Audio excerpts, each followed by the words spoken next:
di hatimu. Apabila di sana bersemayam sesuatu selain Allah, bahkan seandainya kamu sujud selama 1000 tahun di atas bara api sekalipun, sementara hatimu kepada selain Allah, maka hal itu tidak bermanfaat kepadamu. Hatilah yang beriman, hatilah yang mengesahkan Allah, hatilah yang memurnikan akidah, hatilah yang ikhlas, hatilah yang bertakwa, hatilah yang memelihara diri daripada yang haram dan syubhat, hatilah yang yakin, hatilah yang zuhud, hatilah yang arif, hatilah yang beramal, hatilah yang memimpin seluruh tubuh manusia, sementara seluruh anggota adalah anggota pasukan dan pengikutnya.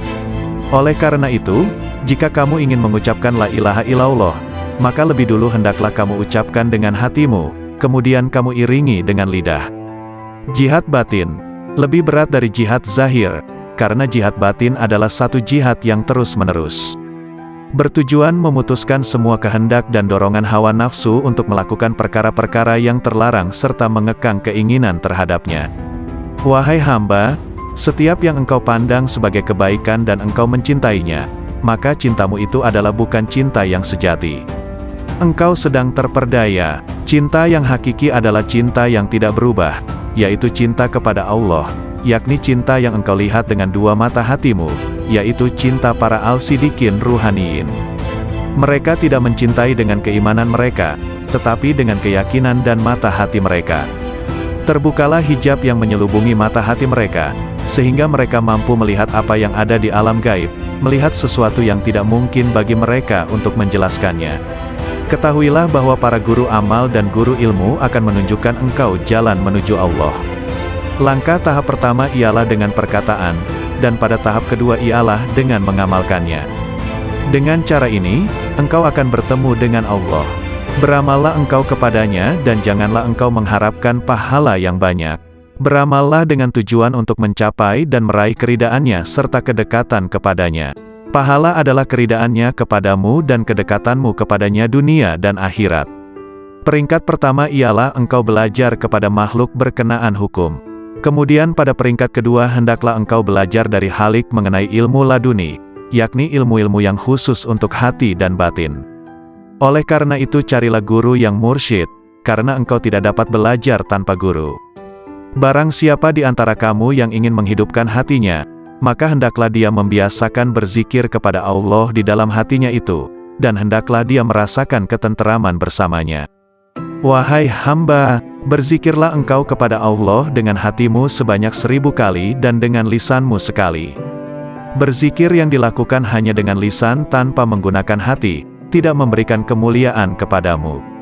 Zikir adalah zikir hati dan zikir batin, kemudian zikir lisan. Berzikirlah kamu kepadanya, sehingga zikir itu melebur dosa-dosamu. Dengan demikian engkau tidak menanggung dosa sama sekali. Ketahuilah bahwa taubat itu adalah pusat kekuasaan dan menyesali segala perbuatan. Tanggalkanlah baju kedurhakaanmu itu dengan taubat yang tulus ikhlas.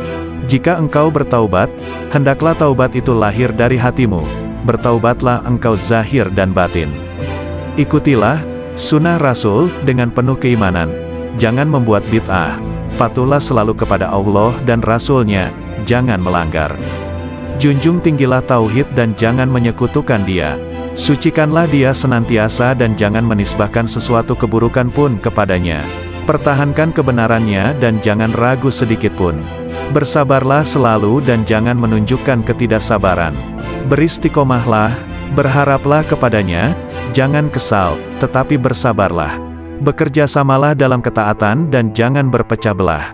Saling mencintailah dan jangan saling mendendam. Jauhilah kejahatan dan jangan ternoda olehnya. Percantiklah dirimu dengan ketaatan kepada Tuhanmu, jangan menjauh dari pintu-pintu Tuhanmu, jangan berpaling darinya. Segeralah bertaubat dan kembali kepadanya. Jangan merasa jemu dalam memohon ampunan kepada Halikmu, baik siang maupun malam. Niscaya rahmat dinampakkan kepadamu, maka kamu bahagia, terjauhkan dari api neraka dan hidup bahagia di surga, bertemu Allah, menikmati rahmatnya, bersama-sama bidadari di surga dan tinggal di dalamnya untuk selamanya, mengendarai kuda-kuda putih, bersukaria dengan hur-hur bermata putih dan aneka aroma, dan melodi-melodi hamba-hamba sahaya wanita, dengan karunia-karunia lainnya, termuliakan bersama para nabi, para sidik, para syahid, dan para soleh di surga yang tinggi. Bila kau melihat dunia ini, berada di tangan mereka, dengan segala hiasan, dan tipuannya, dengan segala bisa mematikannya, yang tampak lembut sentuhannya, padahal, sebenarnya mematikan bagi yang menyentuhnya, mengecoh mereka, dan membuat mereka mengabaikan kemudaratan tipu daya dan janji-janji palsunya. Bila kau lihat semua ini, berlakulah bagai orang yang melihat seseorang menuruti nalurinya, menonjolkan diri, dan karenanya, mengeluarkan bau busuk. Bila kau enggan memperhatikan kebusukannya, dan menutup hidung dari bau busuk itu, begitu pula kau berlaku terhadap dunia. Bila kau melihatnya, palingkan penglihatanmu dari segala kepalsuan, dan tutuplah hidungmu dari kebusukan hawa nafsu, agar kau aman darinya dan segala tipu dayanya, sedang bahagianmu menghampirimu segera, dan kau menikmatinya. Allah telah berfirman kepada nabi pilihannya, dan janganlah kamu tujukan kedua matamu kepada yang telah kami berikan kepada beberapa golongan dari mereka, sebagai bunga kehidupan dunia, untuk kami uji mereka dengannya, dan karunia Tuhanmu lebih baik dan lebih kekal.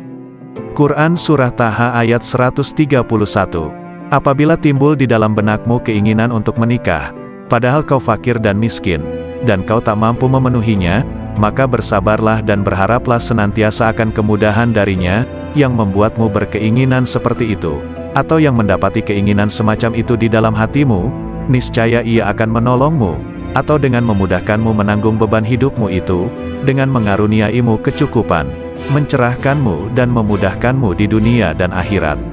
Lalu Allah akan menyebutmu sabar dan mau bersyukur, karena kesabaranmu dan keridaanmu atas ketentuannya. Maka ditingkatkannya kesucian dan kekuatanmu. Dan Allah berjanji untuk senantiasa menambah karunia-Nya atas orang-orang yang bersyukur, sebagaimana firman-Nya. Sesungguhnya jika kamu bersyukur, pasti kami akan menambah kepadamu, dan jika kamu mengingkari, maka sesungguhnya azabku sangat pedih. Quran Surah Ibrahim ayat 7. Maka bersabarlah, tentanglah hawa nafsumu, dan berpegang teguhlah pada perintah-perintahnya. Ridalah atas takdir yang maha kuasa, dan berharaplah akan rida dan karunia-Nya.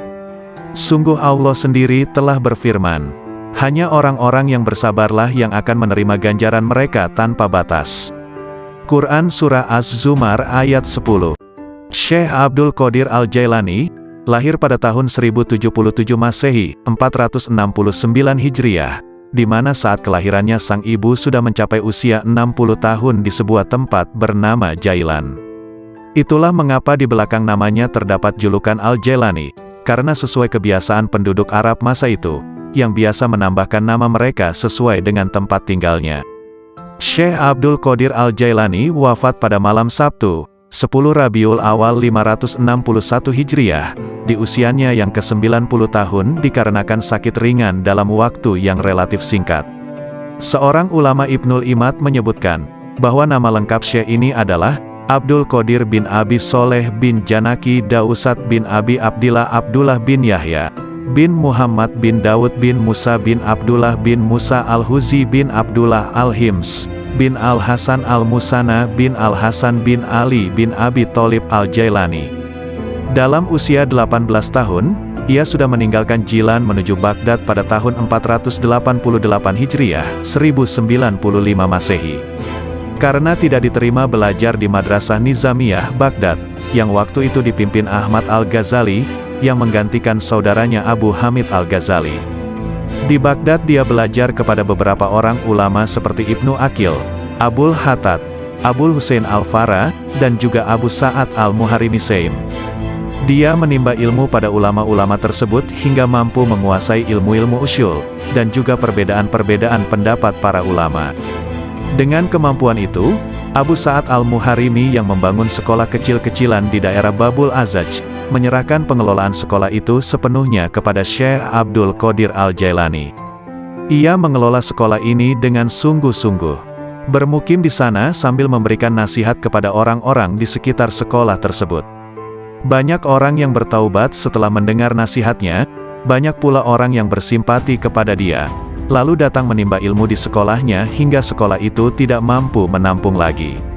Syekh Abdul Qadir Al-Jailani, nama asli beliau ialah Muhyiddin Abu Muhammad Abdul Qadir.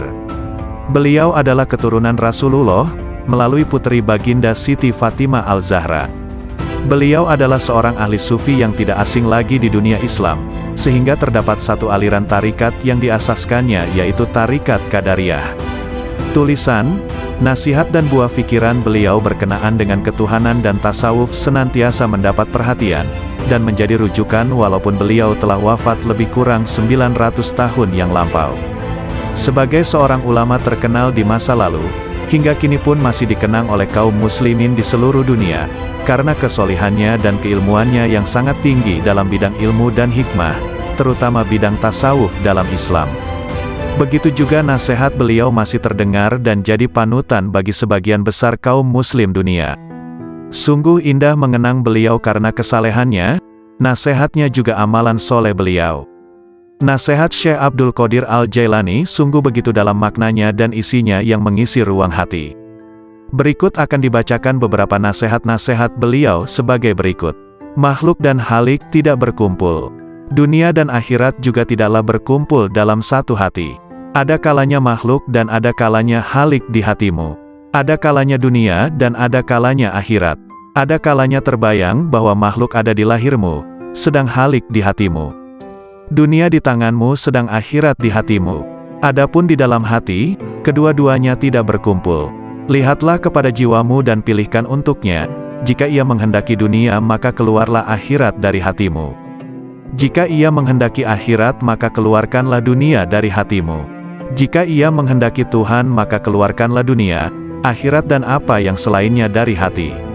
Selagi di dalam hatimu masih ada sebesar semut yang selain Allah, maka kamu tidak melihat dekatnya Allah di sisimu, dan tidak bangkit kejinakan dan ketenangan kepadanya.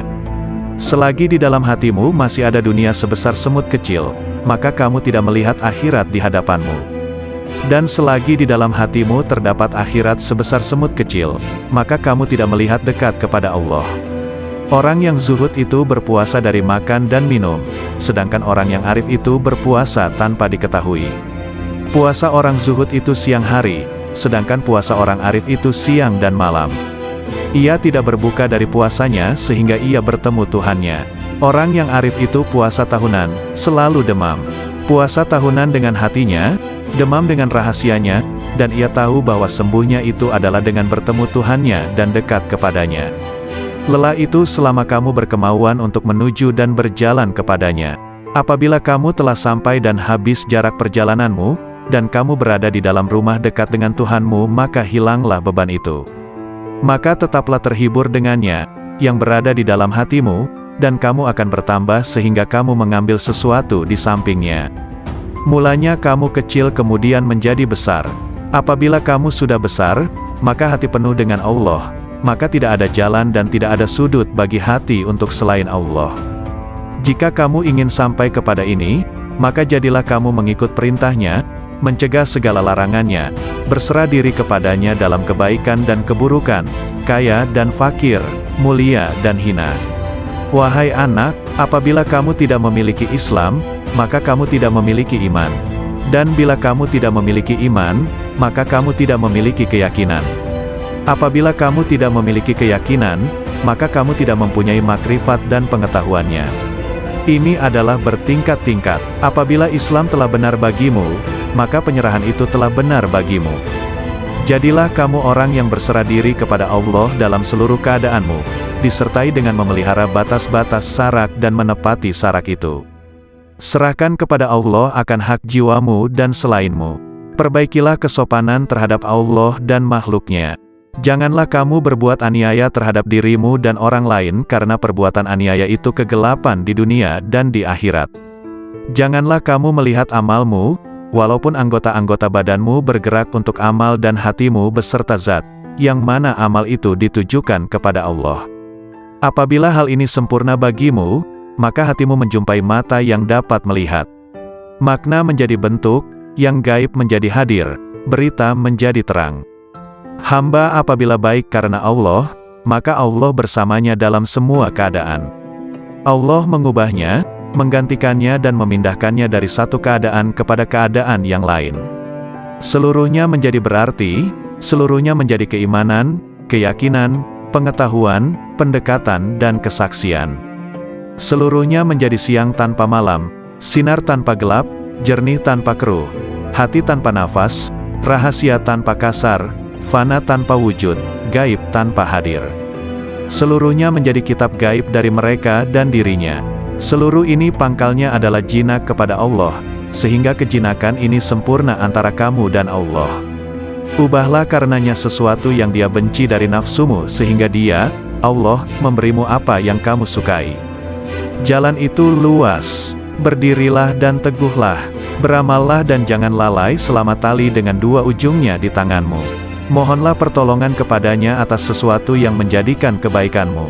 Kendalikanlah nafsumu, jika tidak, ia akan mengendalikan kamu. Nafsu itu tukang memerintahkan keburukan di dunia, dan tukang mencela di akhirat. Bersopanlah yang baik terhadap Allah dan terhadap makhluknya. Sedikitlah berbicara yang tidak berguna bagimu. Orang-orang yang meninggalkan amal dalam keadaan berilmu, ilmu itu akan melupakanmu dan berkahnya hilang dari hatimu.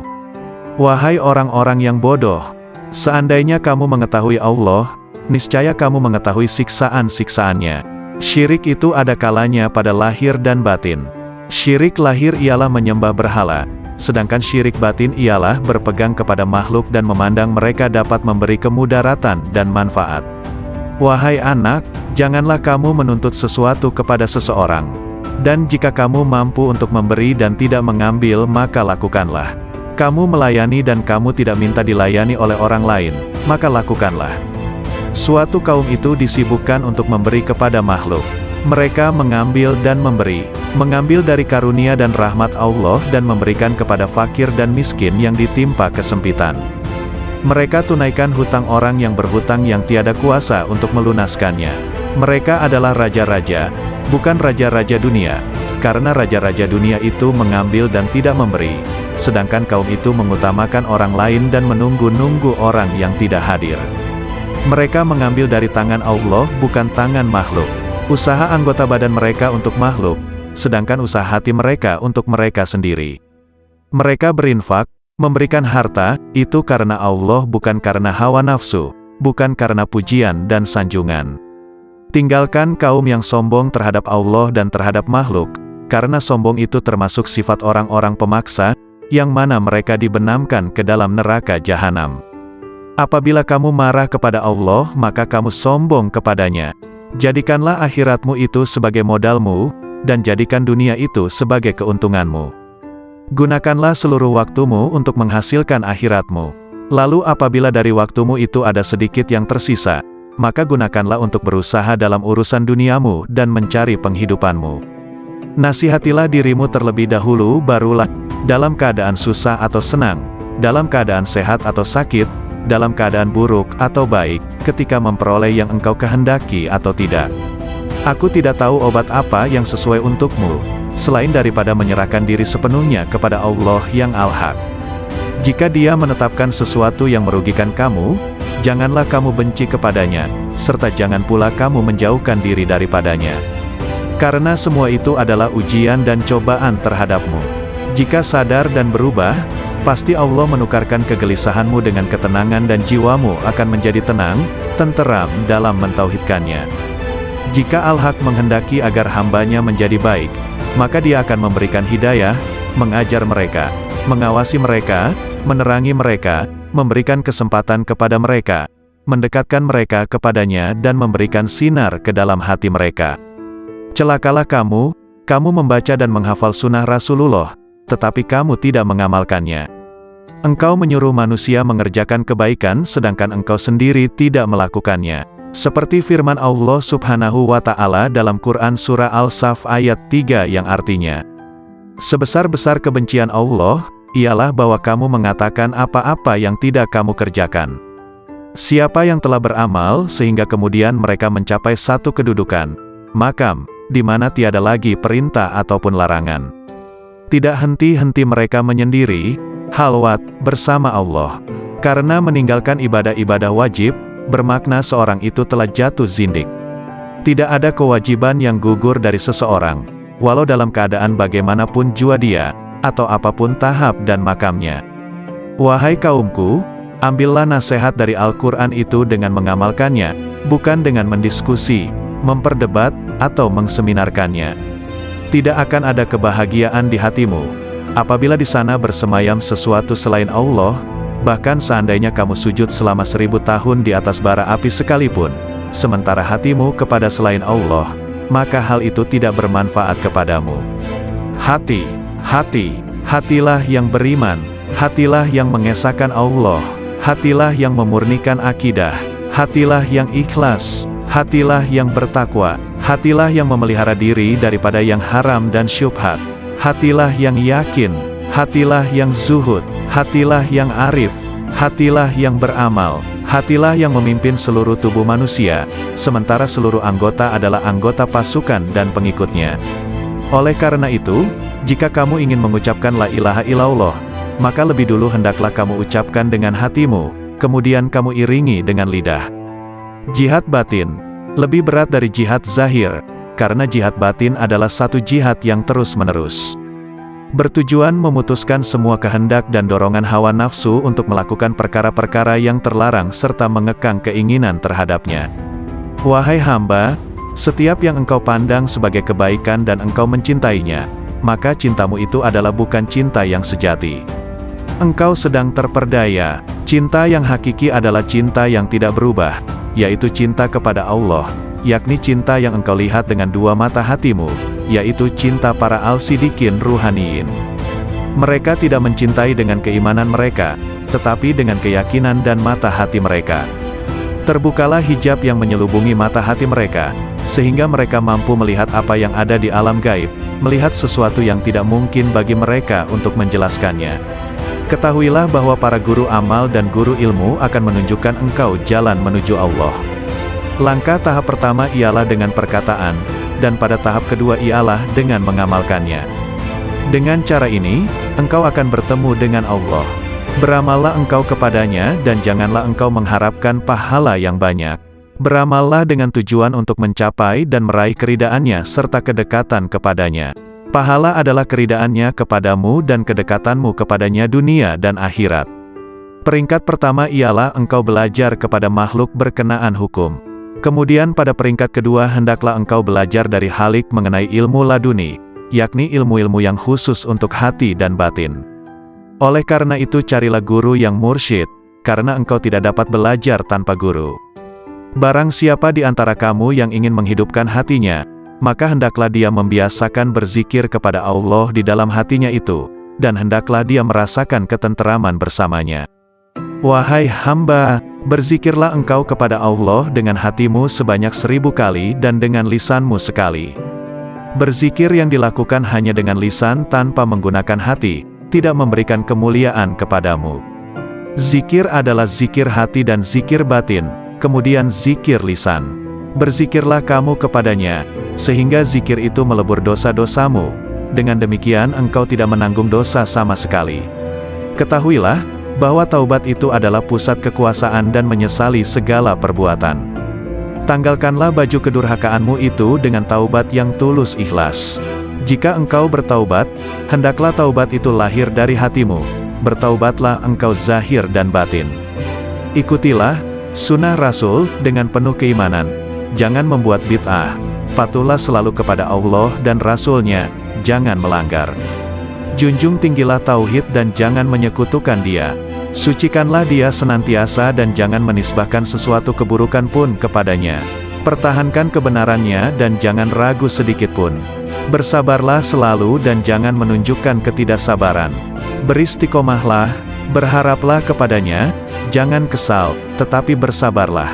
Bekerjasamalah dalam ketaatan dan jangan berpecah belah. Saling mencintailah dan jangan saling mendendam. Jauhilah kejahatan dan jangan ternoda olehnya. Percantiklah dirimu dengan ketaatan kepada Tuhanmu, jangan menjauh dari pintu-pintu Tuhanmu, jangan berpaling darinya. Segeralah bertaubat dan kembali kepadanya. Jangan merasa jemu dalam memohon ampunan kepada Halikmu, baik siang maupun malam.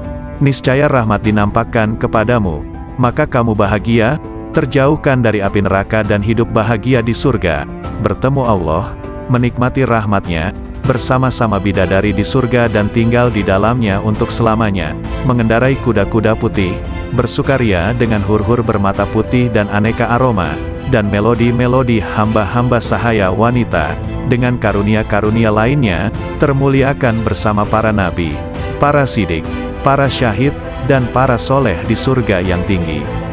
Bila kau melihat dunia ini, berada di tangan mereka, dengan segala hiasan, dan tipuannya, dengan segala bisa mematikannya, yang tampak lembut sentuhannya, padahal, sebenarnya mematikan bagi yang menyentuhnya, mengecoh mereka, dan membuat mereka mengabaikan kemudaratan tipu daya dan janji-janji palsunya.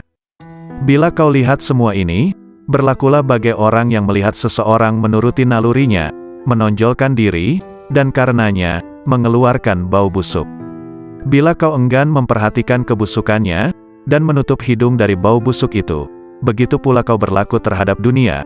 Bila kau melihatnya, palingkan penglihatanmu dari segala kepalsuan, dan tutuplah hidungmu dari kebusukan hawa nafsu, agar kau aman darinya dan segala tipu dayanya, sedang bahagianmu menghampirimu segera, dan kau menikmatinya.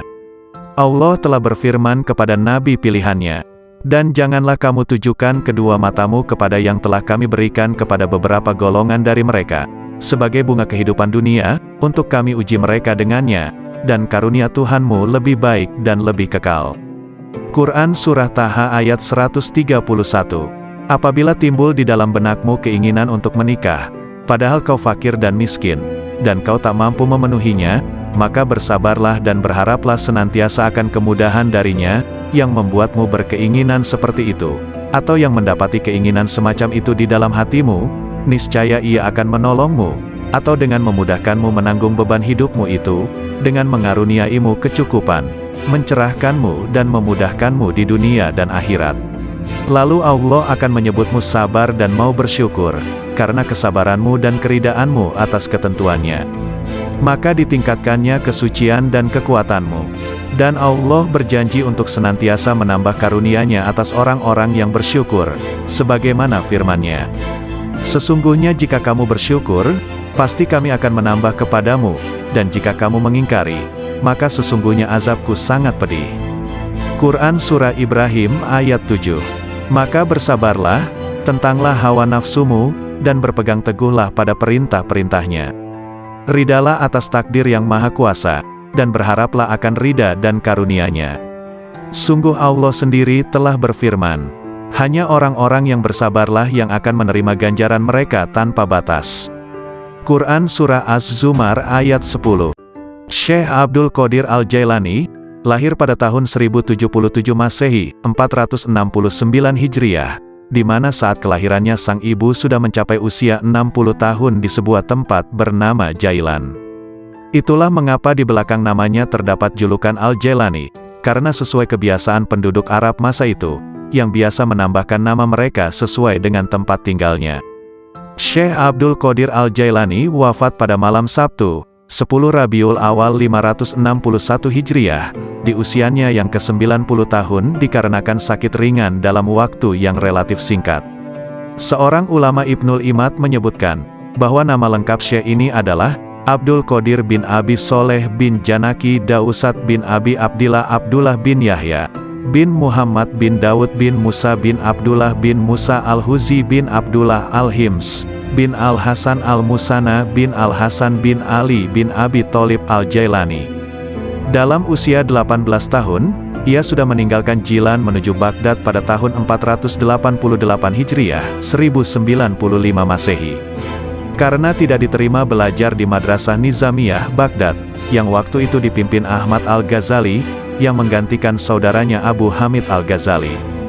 Di Baghdad dia belajar kepada beberapa orang ulama seperti Ibnu Aqil, Abul Hattad, Abul Husain Al-Farah, dan juga Abu Sa'ad Al-Muharrimisaim. Dia menimba ilmu pada ulama-ulama tersebut hingga mampu menguasai ilmu-ilmu usyul, dan juga perbedaan-perbedaan pendapat para ulama. Dengan kemampuan itu, Abu Sa'ad Al-Muharrimi yang membangun sekolah kecil-kecilan di daerah Babul Azaj, menyerahkan pengelolaan sekolah itu sepenuhnya kepada Syekh Abdul Qadir Al-Jailani. Ia mengelola sekolah ini dengan sungguh-sungguh. Bermukim di sana sambil memberikan nasihat kepada orang-orang di sekitar sekolah tersebut. Banyak orang yang bertaubat setelah mendengar nasihatnya, banyak pula orang yang bersimpati kepada dia, lalu datang menimba ilmu di sekolahnya hingga sekolah itu tidak mampu menampung lagi. Syekh Abdul Qadir Al-Jailani, nama asli beliau ialah Muhyiddin Abu Muhammad Abdul Qadir. Beliau adalah keturunan Rasulullah, melalui putri baginda Siti Fatimah Al-Zahra. Beliau adalah seorang ahli sufi yang tidak asing lagi di dunia Islam, sehingga terdapat satu aliran tarikat yang diasaskannya yaitu Tarikat Qadariyah. Tulisan, nasihat dan buah pikiran beliau berkenaan dengan ketuhanan dan tasawuf senantiasa mendapat perhatian, dan menjadi rujukan walaupun beliau telah wafat lebih kurang 900 tahun yang lampau. Sebagai seorang ulama terkenal di masa lalu, hingga kini pun masih dikenang oleh kaum muslimin di seluruh dunia, karena kesolihannya dan keilmuannya yang sangat tinggi dalam bidang ilmu dan hikmah, terutama bidang tasawuf dalam Islam. Begitu juga nasihat beliau masih terdengar dan jadi panutan bagi sebagian besar kaum muslim dunia. Sungguh indah mengenang beliau karena kesalehannya, nasihatnya juga amalan soleh beliau. Nasihat Syekh Abdul Qadir Al-Jailani sungguh begitu dalam maknanya dan isinya yang mengisi ruang hati. Berikut akan dibacakan beberapa nasihat-nasihat beliau sebagai berikut.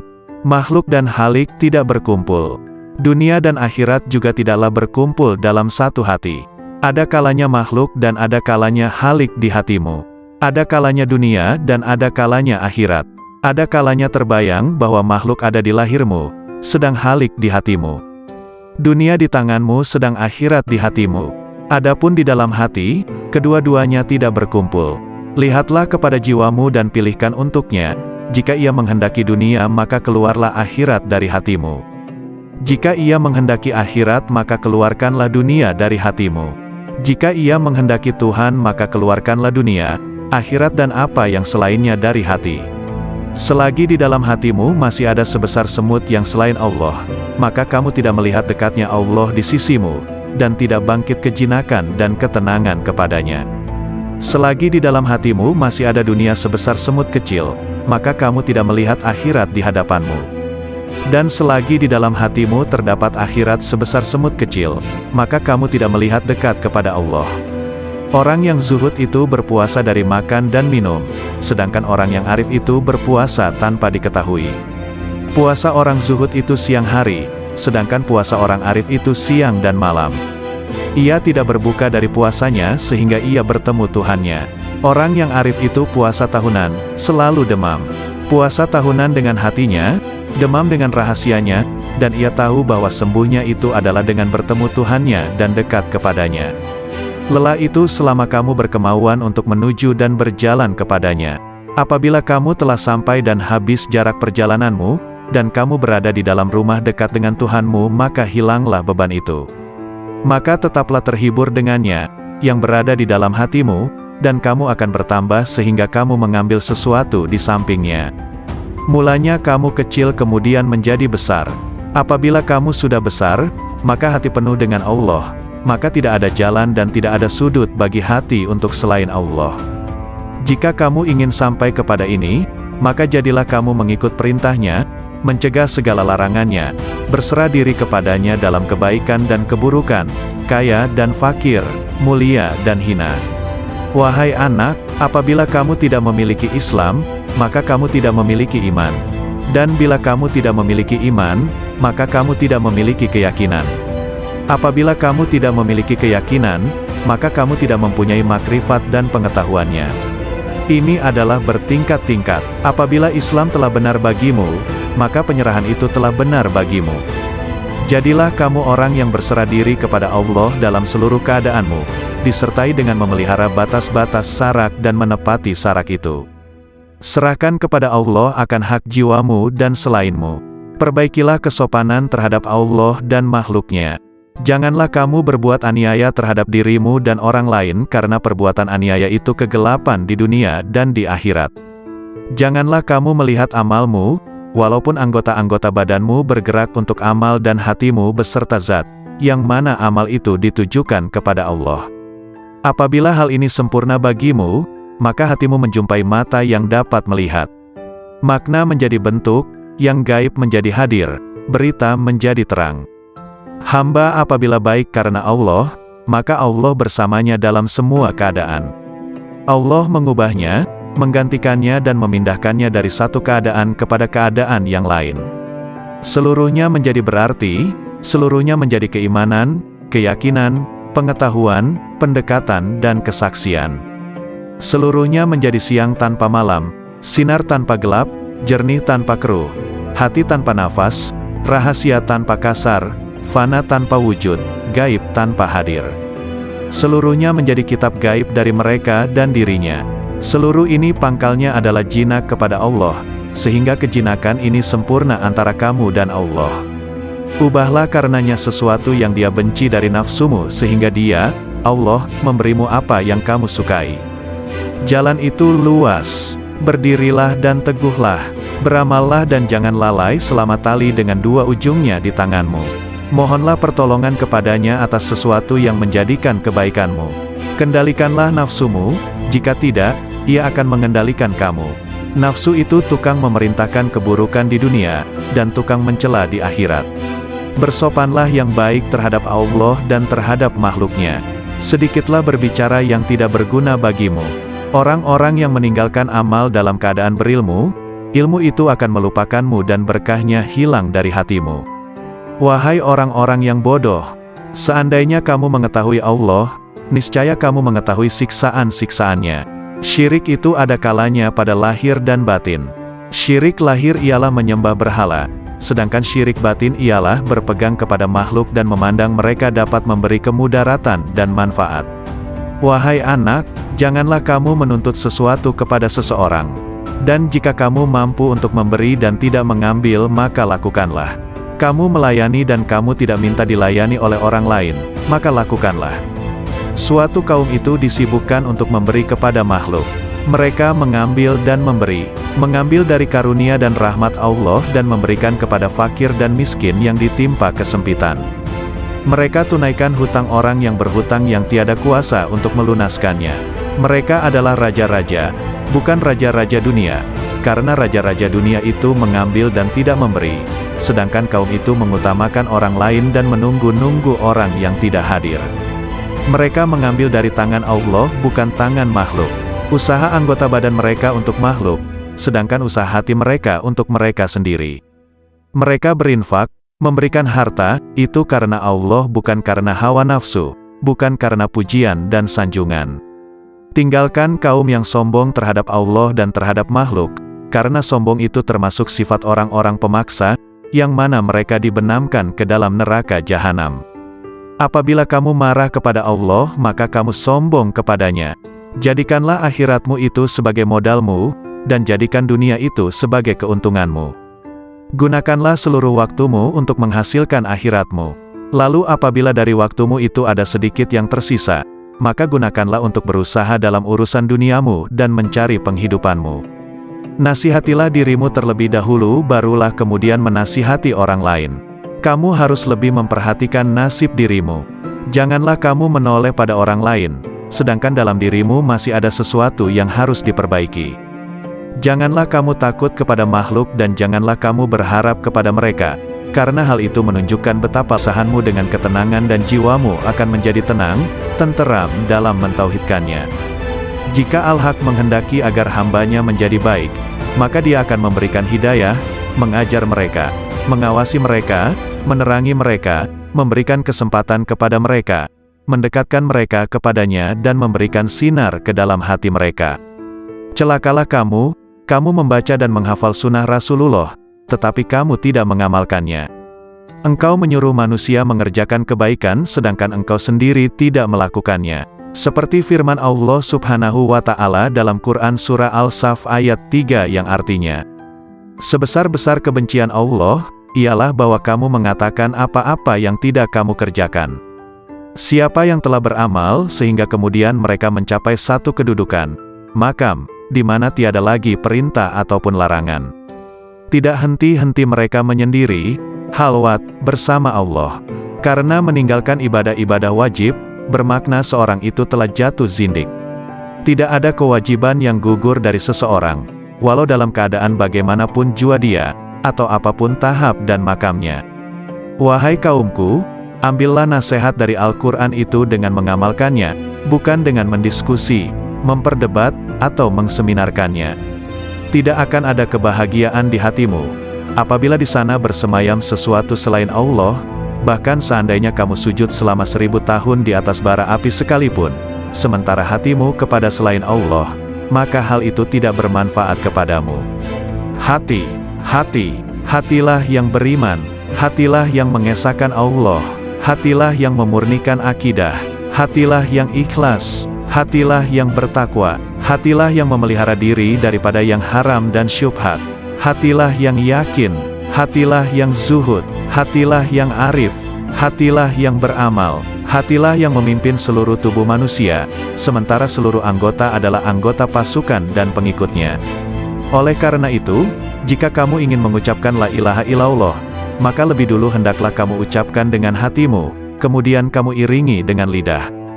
Jihad batin lebih berat dari jihad zahir, karena jihad batin adalah satu jihad yang terus-menerus, bertujuan memutuskan semua kehendak dan dorongan hawa nafsu untuk melakukan perkara-perkara yang terlarang serta mengekang keinginan terhadapnya. Wahai hamba, setiap yang engkau pandang sebagai kebaikan dan engkau mencintainya, maka cintamu itu adalah bukan cinta yang sejati.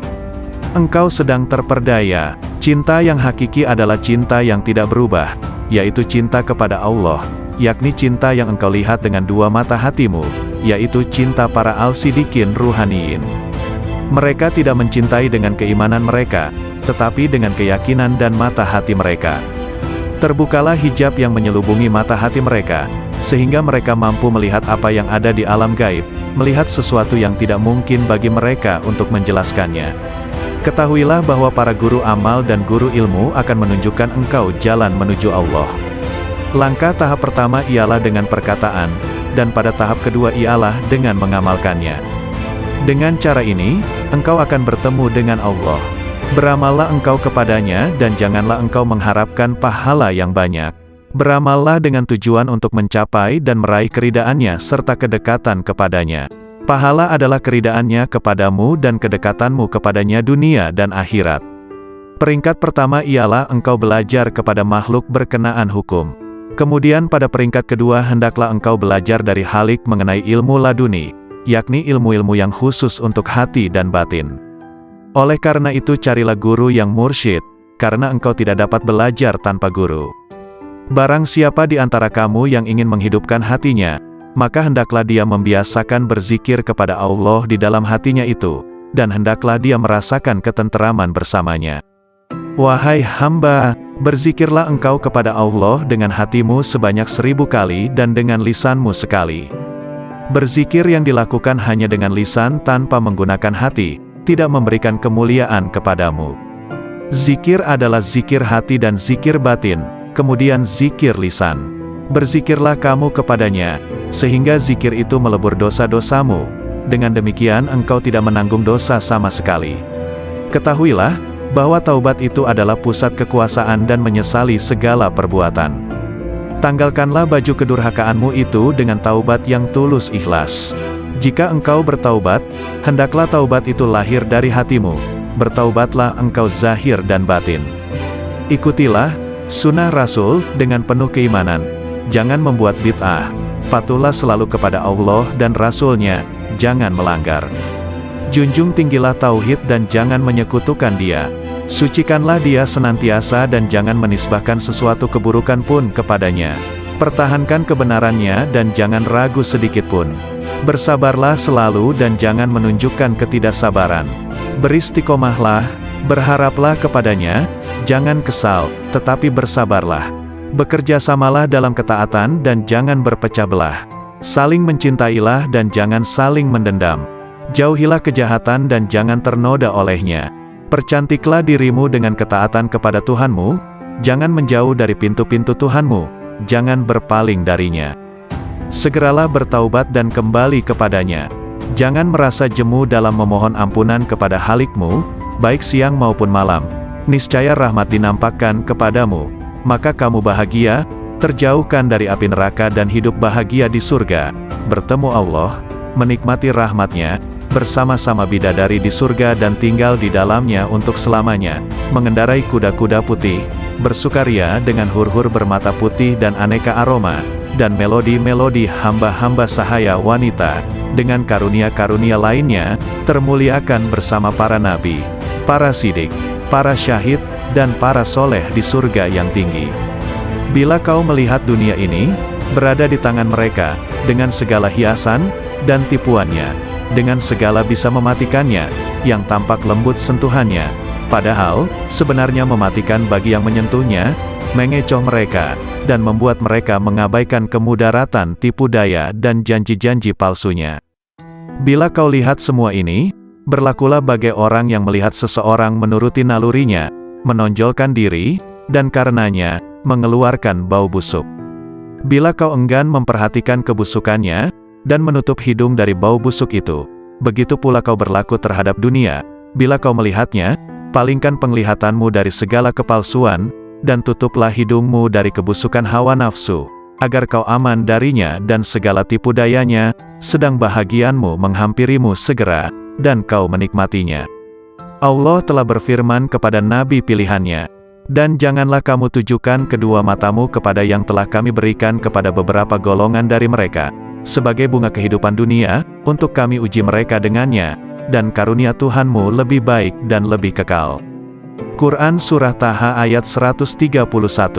Apabila timbul di dalam benakmu keinginan untuk menikah, padahal kau fakir dan miskin, dan kau tak mampu memenuhinya, maka bersabarlah dan berharaplah senantiasa akan kemudahan darinya, yang membuatmu berkeinginan seperti itu, atau yang mendapati keinginan semacam itu di dalam hatimu, niscaya Ia akan menolongmu, atau dengan memudahkanmu menanggung beban hidupmu itu, dengan mengaruniaimu kecukupan, mencerahkanmu dan memudahkanmu di dunia dan akhirat. Lalu Allah akan menyebutmu sabar dan mau bersyukur, karena kesabaranmu dan keridaanmu atas ketentuannya. Maka ditingkatkannya kesucian dan kekuatanmu. Dan Allah berjanji untuk senantiasa menambah karunia-Nya atas orang-orang yang bersyukur, sebagaimana firman-Nya. Sesungguhnya jika kamu bersyukur, pasti kami akan menambah kepadamu, dan jika kamu mengingkari, maka sesungguhnya azabku sangat pedih. Quran Surah Ibrahim ayat 7. Maka bersabarlah, tentanglah hawa nafsumu, dan berpegang teguhlah pada perintah-perintahnya. Ridalah atas takdir yang maha kuasa, dan berharaplah akan ridha dan karunia-Nya. Sungguh Allah sendiri telah berfirman, hanya orang-orang yang bersabarlah yang akan menerima ganjaran mereka tanpa batas. Quran Surah Az-Zumar ayat 10.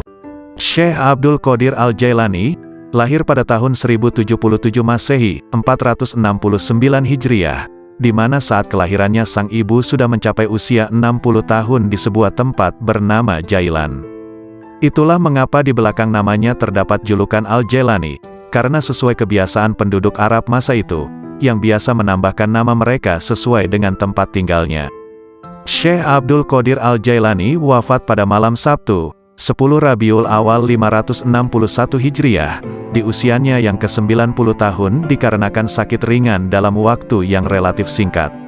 Seorang ulama Ibnul Imad menyebutkan, bahwa nama lengkap Syekh ini adalah Abdul Qadir bin Abi Soleh bin Janaki Dausat bin Abi Abdillah Abdullah bin Yahya, bin Muhammad bin Daud bin Musa bin Abdullah bin Musa Al-Huzi bin Abdullah Al-Hims, bin Al-Hasan Al-Musana bin Al-Hasan bin Ali bin Abi Tholib Al-Jailani. Dalam usia 18 tahun, ia sudah meninggalkan Jilan menuju Baghdad pada tahun 488 Hijriah, 1095 Masehi.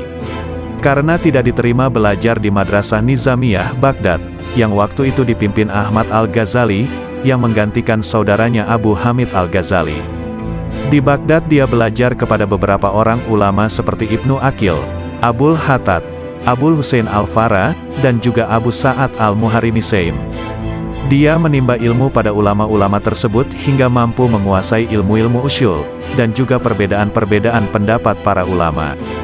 Dengan kemampuan itu, Abu Sa'ad Al-Muharrimi yang membangun sekolah kecil-kecilan di daerah Babul Azaj, menyerahkan pengelolaan sekolah itu sepenuhnya kepada Syekh Abdul Qadir Al-Jailani. Ia mengelola sekolah ini dengan sungguh-sungguh. Bermukim di sana sambil memberikan nasihat kepada orang-orang di sekitar sekolah tersebut. Banyak orang yang bertaubat setelah mendengar nasihatnya, banyak pula orang yang bersimpati kepada dia, lalu datang menimba ilmu di sekolahnya hingga sekolah itu tidak mampu menampung lagi. Syekh Abdul Qadir Al-Jailani, nama asli beliau ialah Muhyiddin Abu Muhammad Abdul Qadir. Beliau adalah keturunan Rasulullah, melalui putri baginda Siti Fatimah Al-Zahra. Beliau adalah seorang ahli sufi yang tidak asing lagi di dunia Islam, sehingga terdapat satu aliran tarikat yang diasaskannya yaitu Tarikat Qadariyah. Tulisan, nasihat dan buah pikiran beliau berkenaan dengan ketuhanan dan tasawuf senantiasa mendapat perhatian, dan menjadi rujukan walaupun beliau telah wafat lebih kurang 900 tahun yang lampau. Sebagai seorang ulama terkenal di masa lalu, hingga kini pun masih dikenang oleh kaum muslimin di seluruh dunia, karena kesolihannya dan keilmuannya yang sangat tinggi dalam bidang ilmu dan hikmah, terutama bidang tasawuf dalam Islam. Begitu juga nasihat beliau masih terdengar dan jadi panutan bagi sebagian besar kaum muslim dunia. Sungguh indah mengenang beliau karena kesalehannya, nasihatnya juga amalan soleh beliau. Nasihat Syekh Abdul Qadir Al-Jailani sungguh begitu dalam maknanya dan isinya yang mengisi ruang hati. Berikut akan dibacakan beberapa nasihat-nasihat beliau sebagai berikut. Makhluk dan halik tidak berkumpul. Dunia dan akhirat juga tidaklah berkumpul dalam satu hati. Ada kalanya makhluk dan ada kalanya halik di hatimu. Ada kalanya dunia dan ada kalanya akhirat. Ada kalanya terbayang bahwa makhluk ada di lahirmu, sedang halik di hatimu. Dunia di tanganmu sedang akhirat di hatimu. Adapun di dalam hati, kedua-duanya tidak berkumpul. Lihatlah kepada jiwamu dan pilihkan untuknya. Jika ia menghendaki dunia maka keluarlah akhirat dari hatimu. Jika ia menghendaki akhirat maka keluarkanlah dunia dari hatimu. Jika ia menghendaki Tuhan maka keluarkanlah dunia, akhirat dan apa yang selainnya dari hati. Selagi di dalam hatimu masih ada sebesar semut yang selain Allah, maka kamu tidak melihat dekatnya Allah di sisimu, dan tidak bangkit kejinakan dan ketenangan kepadanya. Selagi di dalam hatimu masih ada dunia sebesar semut kecil, maka kamu tidak melihat akhirat di hadapanmu. Dan selagi di dalam hatimu terdapat akhirat sebesar semut kecil, maka kamu tidak melihat dekat kepada Allah. Orang yang zuhud itu berpuasa dari makan dan minum, sedangkan orang yang arif itu berpuasa tanpa diketahui. Puasa orang zuhud itu siang hari, sedangkan puasa orang arif itu siang dan malam. Ia tidak berbuka dari puasanya sehingga ia bertemu Tuhannya. Orang yang arif itu puasa tahunan, selalu demam. Puasa tahunan dengan hatinya, demam dengan rahasianya, dan ia tahu bahwa sembuhnya itu adalah dengan bertemu Tuhannya dan dekat kepadanya. Lelah itu selama kamu berkemauan untuk menuju dan berjalan kepadanya. Apabila kamu telah sampai dan habis jarak perjalananmu, dan kamu berada di dalam rumah dekat dengan Tuhanmu, maka hilanglah beban itu. Maka tetaplah terhibur dengannya, yang berada di dalam hatimu, dan kamu akan bertambah sehingga kamu mengambil sesuatu di sampingnya. Mulanya kamu kecil kemudian menjadi besar. Apabila kamu sudah besar, maka hati penuh dengan Allah, maka tidak ada jalan dan tidak ada sudut bagi hati untuk selain Allah. Jika kamu ingin sampai kepada ini, maka jadilah kamu mengikut perintahnya, mencegah segala larangannya, berserah diri kepadanya dalam kebaikan dan keburukan, kaya dan fakir, mulia dan hina. Wahai anak, apabila kamu tidak memiliki Islam, maka kamu tidak memiliki iman. Dan bila kamu tidak memiliki iman, maka kamu tidak memiliki keyakinan. Apabila kamu tidak memiliki keyakinan, maka kamu tidak mempunyai makrifat dan pengetahuannya. Ini adalah bertingkat-tingkat. Apabila Islam telah benar bagimu, maka penyerahan itu telah benar bagimu. Jadilah kamu orang yang berserah diri kepada Allah dalam seluruh keadaanmu, disertai dengan memelihara batas-batas sarak dan menepati sarak itu. Serahkan kepada Allah akan hak jiwamu dan selainmu. Perbaikilah kesopanan terhadap Allah dan makhluknya. Janganlah kamu berbuat aniaya terhadap dirimu dan orang lain karena perbuatan aniaya itu kegelapan di dunia dan di akhirat. Janganlah kamu melihat amalmu, walaupun anggota-anggota badanmu bergerak untuk amal dan hatimu beserta zat, yang mana amal itu ditujukan kepada Allah. Apabila hal ini sempurna bagimu, maka hatimu menjumpai mata yang dapat melihat. Makna menjadi bentuk, yang gaib menjadi hadir, berita menjadi terang. Hamba apabila baik karena Allah, maka Allah bersamanya dalam semua keadaan. Allah mengubahnya, menggantikannya dan memindahkannya dari satu keadaan kepada keadaan yang lain. Seluruhnya menjadi berarti, seluruhnya menjadi keimanan, keyakinan, pengetahuan, pendekatan dan kesaksian. Seluruhnya menjadi siang tanpa malam, sinar tanpa gelap, jernih tanpa keruh, hati tanpa nafas, rahasia tanpa kasar, fana tanpa wujud, gaib tanpa hadir. Seluruhnya menjadi kitab gaib dari mereka dan dirinya. Seluruh ini pangkalnya adalah jinak kepada Allah, sehingga kejinakan ini sempurna antara kamu dan Allah. Ubahlah karenanya sesuatu yang dia benci dari nafsumu sehingga dia, Allah, memberimu apa yang kamu sukai. Jalan itu luas, berdirilah dan teguhlah, beramallah dan jangan lalai selama tali dengan dua ujungnya di tanganmu. Mohonlah pertolongan kepadanya atas sesuatu yang menjadikan kebaikanmu. Kendalikanlah nafsumu, jika tidak, ia akan mengendalikan kamu. Nafsu itu tukang memerintahkan keburukan di dunia, dan tukang mencela di akhirat. Bersopanlah yang baik terhadap Allah dan terhadap makhluknya. Sedikitlah berbicara yang tidak berguna bagimu. Orang-orang yang meninggalkan amal dalam keadaan berilmu, ilmu itu akan melupakanmu dan berkahnya hilang dari hatimu. Wahai orang-orang yang bodoh, seandainya kamu mengetahui Allah, niscaya kamu mengetahui siksaan-siksaannya. Syirik itu ada kalanya pada lahir dan batin. Syirik lahir ialah menyembah berhala, sedangkan syirik batin ialah berpegang kepada makhluk dan memandang mereka dapat memberi kemudaratan dan manfaat. Wahai anak, janganlah kamu menuntut sesuatu kepada seseorang. Dan jika kamu mampu untuk memberi dan tidak mengambil, maka lakukanlah. Kamu melayani dan kamu tidak minta dilayani oleh orang lain, maka lakukanlah. Suatu kaum itu disibukkan untuk memberi kepada makhluk. Mereka mengambil dan memberi, mengambil dari karunia dan rahmat Allah dan memberikan kepada fakir dan miskin yang ditimpa kesempitan. Mereka tunaikan hutang orang yang berhutang yang tiada kuasa untuk melunaskannya.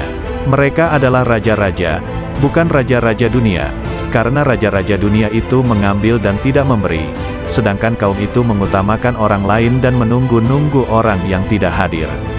Mereka mengambil dari tangan Allah bukan tangan makhluk. Usaha anggota badan mereka untuk makhluk, sedangkan usaha hati mereka untuk mereka sendiri.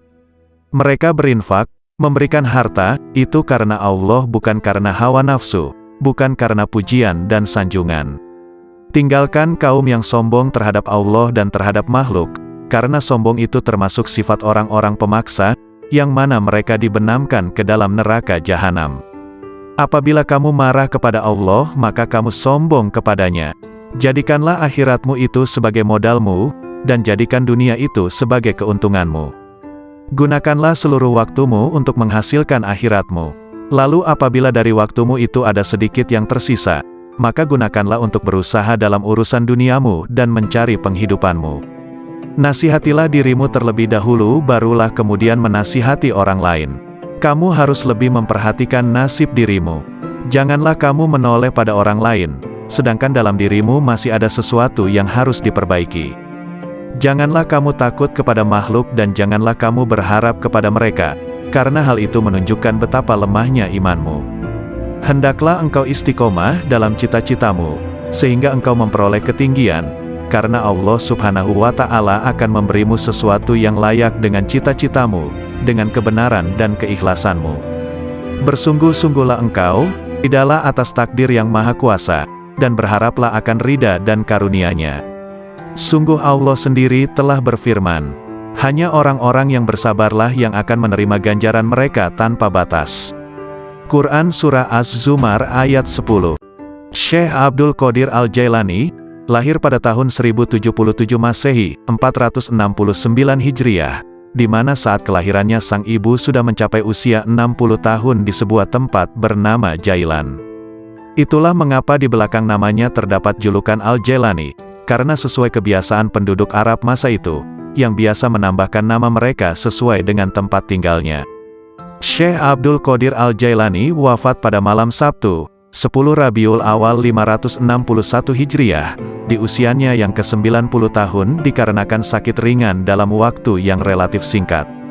Seorang ulama Ibnul Imad menyebutkan, bahwa nama lengkap Syekh ini adalah, Abdul Qadir bin Abi Soleh bin Janaki Dausat bin Abi Abdullah bin Yahya, bin Muhammad bin Daud bin Musa bin Abdullah bin Musa Al-Huzi bin Abdullah Al-Hims, bin Al-Hasan Al-Musana bin Al-Hasan bin Ali bin Abi Tholib Al-Jailani.